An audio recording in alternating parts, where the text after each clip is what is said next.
सात संगत जी, प्यार से कहना धन निरंकार जी। सात संगत जी, हम सभी सतगुरु बाबा हरदेव सिंह जी महाराज की अनंत शिक्षाओं पर आधारित पुस्तक गुरुदेव हरदेव भाग 2 श्रवण कर रहे हैं, जिसका आज एपिसोड 4 है। पेज नंबर 12 है। गुरुदेव ने समहीम फरमाना शुरू किया, मैं अभी इन दिनों में समय नहीं दे पाऊंगा, क्योंकि मैं थोड़े दिनों के लिए टूर पर जा रहा हूँ। आते ही आपकी कॉलोनियों में प्रोग्राम रखे जाएंगे।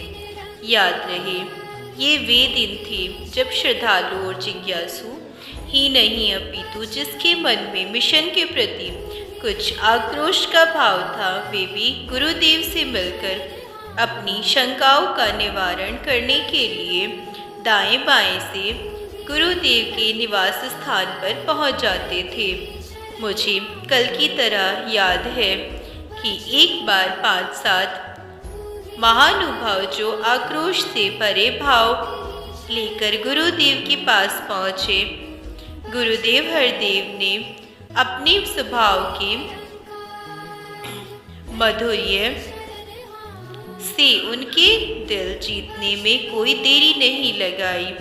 यह बात संत निरंकारी भवन, संत निरंकारी कॉलोनी की है। जैसे ही वे महानुभव गुरुदेव के मिलन कक्ष में पहुंचे, गुरुदेव ने खड़े होकर दोनों हाथ जोड़कर और थोड़ा सिर झुकाकर उनका स्वागत किया। इस हार्दिक स्वागत से ही उनके चेहरे के हाव भाव बदलने लगे और दास ने देखा कि बाबा जी बड़े सहज भाव में उनसे वार्तालाप करने लगे। उन सज्जनों में एक महानुभव जो अभी तक अपने मन की उथल पुथल को दबा नहीं पा रहा था, एकदम थोड़ी ऊंची आवाज में गुरुदेव को संबोधित करते हुए बोला, हम कोई अपना स्वागत करवाने के लिए यहाँ नहीं पहुँचे। आप इन मीठी मीठी बातों को छोड़िए और हमारे प्रश्नों का सीधा सीधा उत्तर दीजिए। गुरुदेव सहज मुस्कान बिखेरते हुए फरमाने लगे, आप कृपा करो, आप जो भी पूछना चाहते हैं। दास खुशी खुशी उनका उत्तर अपनी समझ के अनुसार देने का प्रयत्न करेगा। दास अभी गुरुदेव कुछ और कहने ही जा रहे थे कि उनमें से एक और महानुभाव बोल उठा, बाबूजी, हमने आपके बारे में अनेकों ऐसी बात सुनी है जिनसे हमारा तन बदन कांपने लग जाता है। हमने तो यह भी सुना था कि आप किसी से बात करने को राजी नहीं होते। हमारी पहली भ्रांति तो आपने मिलते ही तोड़ दी है कि आप बड़े अभिमानी हैं और बड़े शाही लिबास में रहते हैं। आपको मिलकर हमें तो ऐसा लगा है जैसे हम आपसे बहुत पुराने मिलने जुलने वाले लोग हैं। आपकी सरल भाव ने, सादी वेशभूषा ने और निष्कपट मुस्कान ने मेरा तो दिल जीत ही लिया है। बाकी हमने सुना है कि आप अपने आप को गुरु गोविंद सिंह जी का वारिस मानते हैं और गुरु ग्रंथ साहिब को गुरु मानने की बजाय आप ही गुरु बनकर अपनी पूजा करवा रहे हैं। गुरुदेव थोड़ा गंभीर स्वर में फरमाने लगे, भाई साहब जी, मैं तो दासों का दास हूँ। मैं तो अपने आप को गुरुओं, पीरों, पैगंबरों की चरण रज मानता हूँ। अपनी बात रही बात गुरु गोविंद सिंह जी महाराज के वारिस बनने की, तो यह किसी बहकाए गए सज्जन के दिमाग की काढ़ है। मैं तो यह मानता हूँ कि वे अपने वक्त के अवतारी पुरुष थे और उनके उपदेश आज भी हमारे लिए उतने ही लाभदायक हैं जितने उस वक्त थे। मैं तो ऐसे रब्बी महापुरुषों द्वारा प्रकट की गई सच्चाई को ही घर घर में पहुंचाने के लिए अपनी शक्ति अनुसार काम कर रहा हूँ। गुरुदेव अभी अपनी बात जारी रखे हुए ही थे कि तीसरा महानुभव झट से बोल पड़ा, अगर आपको उन गुरुओं की सिखलाई को ही घर घर में पहुंचाना है तो उसके लिए आपने यह अलग से संस्था क्यों खड़ी कर रखी है? आप बाकी सिखों की तरह इस प्रचार प्रसार के लिए कार्य क्यों नहीं करते? क्यों नहीं गुरु ग्रंथ साहिब को ही गुरु मानकर एक सिख की तरह जीवन व्यतीत करते? गुरुदेव ने थोड़ी देर रुककर बड़े ही शांत व नम्र भाव से कहा, मैं ना किसी से अलग हूँ ना किसी से जुड़ा हुआ हूँ। मैं तो अपनी समझ और शक्ति के अनुसार रब्बी महापुरुषों की आवाज़ को घर घर में पहुँचाने लगा हूँ।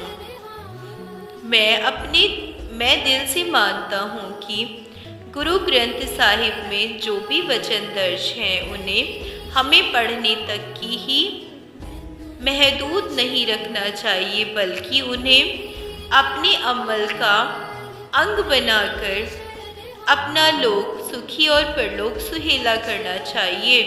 थोड़ा रुककर फरमाने लगे, आप थोड़ा शांत होकर सच्चे मन से विचार करें कि जो कुछ गुरु कहता है उस पर अमल करने वाला गुरु सिख है, या जो केवल पढ़कर ही अपने फर्ज को पूर्ण मानता है वह गुरु सिख है। भाई साहब जी, मेरी राय में तो आज इस बात की ज़रूरत है कि हम गुरु ग्रंथ साहिब में दर्ज रब्बी उपदेशों को अपने दैनिक जीवन में उतारें और अपने अमली जीवन द्वारा संसार को यह बताने का यत्न करें कि रब्बी महापुरुषों के उपदेशों को जो का तो मानकर ही हम सुखी हो सकते हैं और अपना परलोक सुहेला कर सकते हैं।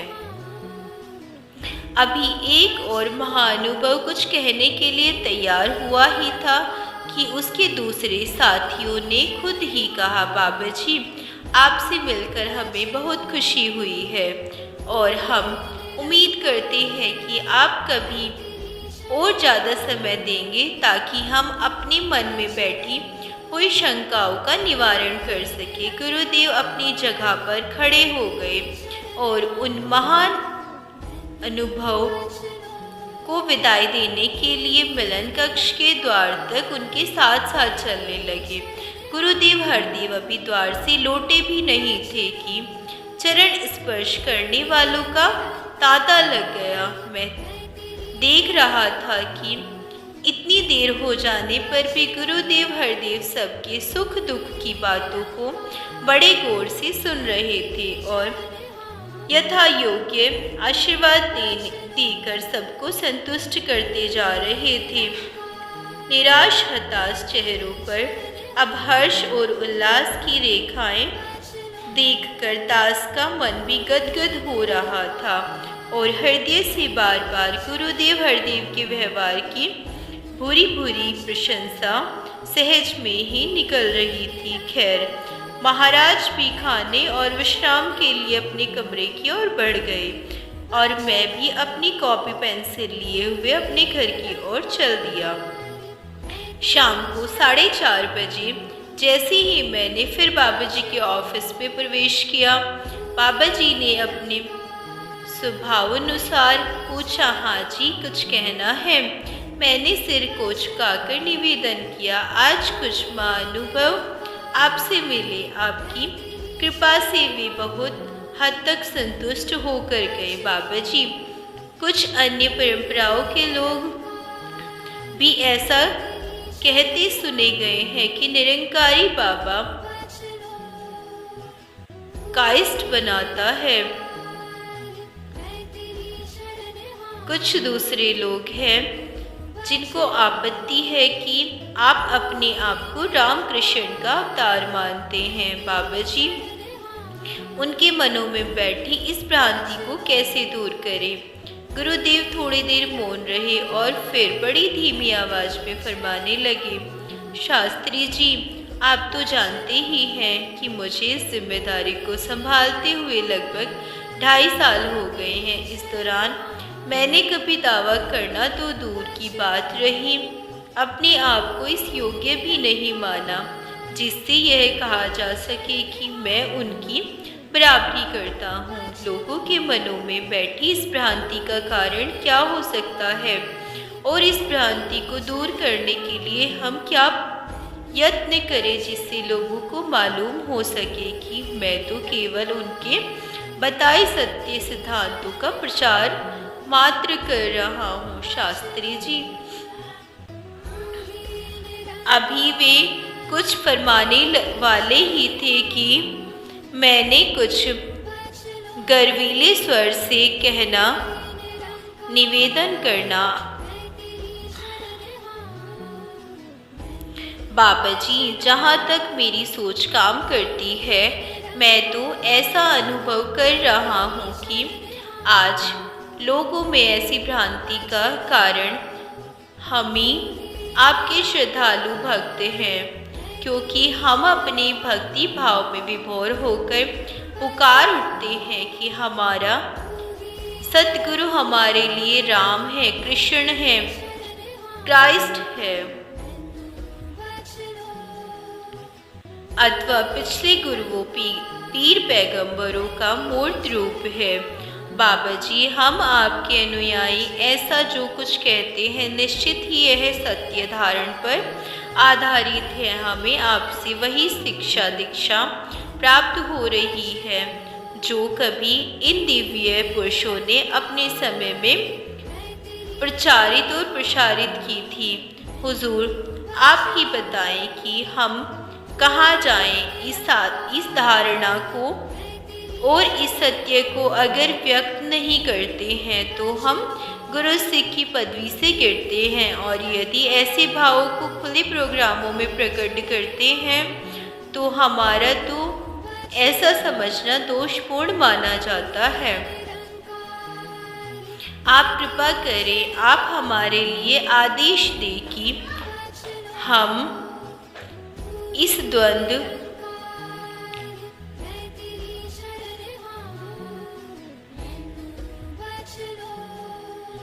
से कैसे बाहर निकले। गुरुदेव एकदम गंभीर हो गए, थोड़ी देर के लिए आंखें मूंद ली और न जाने किस ध्यान में खो गए, और फिर अपनी सहज प्रकृति के अनुसार फरमाने लगे, मेरी समझ में तो इसका यही इलाज है कि भक्त लोग अपनी भक्ति में स्थित रहें और संत महात्मा के प्रति जो श्रद्धा उनके मन में होनी चाहिए उसको कभी कमजोर ना होने दे। लेकिन इस भक्ति के लिए यह कोई ज़रूरी नहीं है कि किसी महात्मा की तुलना किसी अन्य रबी महापुरुष से की जाए। अपने अध्यापक की तारीफ करना अच्छी बात है, लेकिन यह घोषणा करना कि मेरा अध्यापक गुजरे हुए अध्यापकों का साकार रूप है, यह कोई जरूरी नहीं। हालांकि यह एक सच्चाई है कि आज का मेरा अध्यापक वही 2 और 4 होते हैं पढ़ा रहा है जो गुजरे हुए अध्यापकों ने पढ़ाया था। गुरुदेव क्षण भर के लिए रुके और फिर फरमाया, हमारा जोर इस बात पर लगना चाहिए कि हम सतगुरु की शिक्षा को अपने अमल में ले आए ताकि लोग खुद ब खुद उस सत्य शिक्षा से सुख और आनंद प्राप्त करके कह उठे कि हमें भी वो शिक्षा मिल रही है जो कभी हो गुजरे रब्बी महापुरुषों ने प्रदान की थी। गुरु की महिमा केवल शब्दों से ही नहीं बल्कि जब अपने अमल में करेंगे तो यह भ्रांति भी अपने आप टूट जाएगी जिसका जिक्र अभी हो रहा था, और भक्त को अपनी भक्ति भाव को छिपाने की जरूरत नहीं पड़ेगी। अचानक अपने ध्यान को इधर से हटाकर गुरुदेव फरमाने लगे, कई सज्जनों को मिलने का समय दे रखा है, आप पता करें, अगर आ गए हों तो उन्हें बारी बारी मिलवा दें। और मैं उस जिम्मेदारी को निभाने में व्यस्त हो गया। गुरुदेव 28 अगस्त तक दिल्ली में रहकर प्रबंध व्यवस्था को सुचारू रूप देने की योजनाओं को कार्य रूप देने में लगे रहे और साथ साथ अनेकों कॉलोनियों में जाकर वहाँ के भक्त महापुरुषों को घरों में चरण डालकर उन्हें रहमत प्रदान कर रहे। खुले प्रोग्रामों की बजाय घरों में बैठकर महात्माओं की अनेक प्रकार की समस्याओं का निवारण करते रहे। दास भी बड़े ध्यान से महापुरुषों की समस्याओं को सुनता और सद्गुरु द्वारा किए गए समाधानों में विशेष रुचि लेता। दास ने महसूस किया कि समस्याएं अधिकतर आर्थिक, सामाजिक और शारीरिक रोगों के घेरे में ही घिरी रहती थी। गुरुदेव उन समस्याओं का समाधान व्यक्ति विशेष की परिस्थितियों और मनस्थितियों को देखकर ही करते थे। इस प्रकार गुरुदेव जितने दिन भी दिल्ली में रहे, मानव कल्याण में ही व्यस्त रहे। आपके अपने लिए इतना भी समय नहीं बच पाता था कि आप आराम से बैठकर खाना भी खा सके। खैर, इस व्यस्तता के बावजूद आपने 4-5 दिन की प्रचार यात्रा पर जाने का निर्णय लिया। इस प्रचार यात्रा का पहला पड़ाव यमुनानगर था। वहाँ गुरुदेव 29 अगस्त 1982 को प्रातः 10 बजे पहुँचे। यमुनानगर के सत्संग भवन का हॉल और उस भवन का विशाल प्रांगण संगतों से खचाखच भरा हुआ था। यहाँ अधिकतर संगतें ग्रामों से आई हुई थी। यहाँ हरियाणा की संस्कृति का स्पष्ट रूप देखने को मिला। गुरुदेव ने अपने प्रवचनों में 4 बातों पर विशेष बल दिया। महात्मा प्रभु की व्यवस्था को पूर्ण मानते हैं, इसलिए खुशी गम का प्रभाव ग्रहण नहीं करते। जैसा समय आता है, प्रभु की रजा में रहकर अपने जीवन की यात्रा को बड़े सहज भाव से व्यतीत करते हैं। कोई पल, कोई क्षण प्रभु की याद के बिना यदि बीतता है तो भक्त उसे घाटे का सौदा मानता है। भक्त श्वास श्वास प्रभु की याद करता है। भक्त महापुरुष निरंकार प्रभु के अस्तित्व को हाजिर नाजिर जानकर कभी कोई गलत काम नहीं करता। दातार प्रभु को घट घट में समाया जानकर और मानकर सभी से बिना भेदभाव, प्यार और सत्कार से व्यवहार करता है। दूसरे के दिल को दुखाने का तो प्रश्न भी नहीं उठता। साथ संगत जी, आज के लिए इतना ही। प्यार से कहना, धन्य निरंकार जी।